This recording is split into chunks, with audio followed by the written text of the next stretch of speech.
जय श्री श्याम आप सभी को। तो जैसे कि आपको विदित है कि 25 अगस्त 2026 तारीख डिसाइड कर ली गई है। हांसी के धाम में ये बहुत बड़ा महासमागम होगा सभी संतों का, जो अलग अलग पंथों से निकलकर आएंगे, अपने अपने मठ से आएंगे और आने के बाद वहां पर अपनी अपनी बात रखेंगे।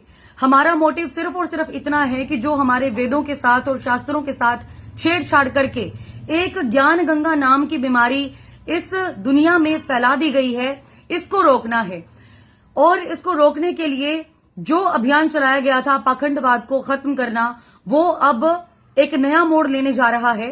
तो मेरी आप सभी से रिक्वेस्ट है, विनती है कि जितना ज्यादा हो सके उतनी संख्या में आप लोग वहां पर पहुंचे और पहुंचने के बाद अपने संतों की बात को सुने और जाने कि पाखंडवाद और एक धर्म के बीच में क्या अंतर होता है। आप लोगों को मैं बता देती हूं कि जब इस मुहिम को शुरू किया गया था तब ये बात सिर्फ और सिर्फ कांडपाल के अगेंस्ट नहीं रखी गई थी, बल्कि जितने भी लोग पाखंडवाद को बढ़ावा देने का काम कर रहे थे, किसी में माता आ जाती है, किसी में बाबा आ जाते हैं, किसी में कुछ आ जाता है, उनको ध्यान में रखते हुए चलाई गई थी। लेकिन मिर्ची उसी को लगती है जिसके अंदर कोई ना कोई कमी होती है, आप समझ सकते हैं।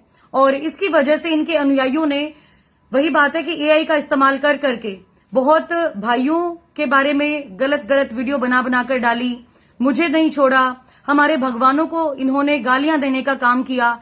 ये लोग कहते हैं कि वहां पर तो हर एक बहन बेटी की इज्जत की जाती है। तो बहुत सारी वीडियोस आप लोगों ने सोशल मीडिया के माध्यम से देखी होगी कि किस प्रकार से ये अपने आप को इतना बड़ा संत बताने वाला कांडपाल हर एक लड़की को जो भी सुंदर सी दिखाई देगी उसको अपना हाथ देकर खड़ा रहेगा या उसको टच करेगा। मतलब मुझे लिटरली ये चीज बहुत ज्यादा गलत लगती है।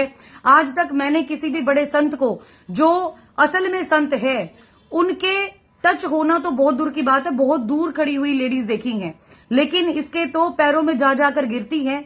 और इनसे जब पूछो कि ये जो सारी की सारी रचनात्मक चीजें क्यों की जा रही हैं, तो किसी के पास इस चीज का जवाब नहीं होता। तो अब समय आ गया है इन लोगों को जवाब देने का। एक तो ये ज्ञान गंगा नाम की ये जो कांडपाल ने तबाही मचाई है पूरे देश भर के अंदर, इसको रोकने का काम करेंगे।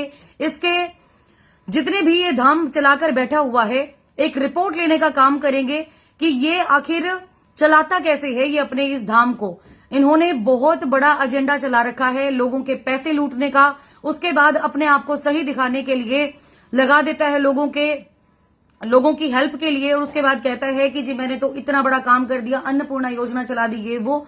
तो मेरी सभी से रिक्वेस्ट है कि पानी निकालना कोई बड़ी बात नहीं है। अगर सरपंच और गांव के जो बड़े जमींदार हैं इकट्ठे मिलकर एक राशि एकत्रित कर अपने गांव का अगर विकास करें, तो हमें जरूरत नहीं है इन पाखंडबाज बाबाओं की, जो हमारा इस्तेमाल कर इस प्रकार के काम करते हैं। और एक मैं चैलेंज करना चाहूंगी कांडपाल को कि अगर अगली बार कहीं पर भी पाइप देने के लिए जाओ तुम, तो सबसे पहले जाकर वहां पर ये बात बोल देना कि शिवजी हिजड़ा है, और कृष्ण की जो प्रेमिका थी राधा, उनके बारे में भी आपने गलत गलत कमेंट किए कि उसके तो दो पति हुआ करते थे।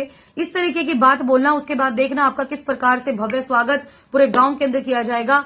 ज्यादा कुछ नहीं बोलना चाहूंगी, सिर्फ आप सभी लोगों से इतनी रिक्वेस्ट करना चाहूंगी कि ज्यादा से ज्यादा संख्या में इस संतों के महासमागम में आप लोग पहुंचे और एक एग्जाम्पल सेट करें कि जब बात हमारे धर्म पर आती है तो उसके बाद देश का बच्चा इस लड़ाई को लड़ने के लिए आता है। मैं लड़ाई लड़ रही हूं इतना सब कुछ सुनने के बाद, सहने के बाद, और मैं कहूंगी कि आप लोग भी सामने आए, आप लोग भी वीडियोस बनाएं, आप लोग भी सपोर्ट दिखाएं, समर्थन दिखाएं, क्योंकि ये लड़ाई अब रुकने वाली नहीं है। ये लड़ाई किसी एक की नहीं रही है, ये देश भर के तमाम उन लोगों की लड़ाई हो चुकी है जो अपने धर्म के प्रति सजग हैं, सचेत हैं और निडर हैं। तो लगे रहिएगा आप इसी प्रकार से वीडियोस बनाने में, अच्छे अच्छे कमेंट्स अपने पोस्ट करने में। मैं सौम्या माथुर 25 अगस्त को आप सभी से मिलती हूं हांसी धाम में। आप सभी का बहुत बहुत धन्यवाद।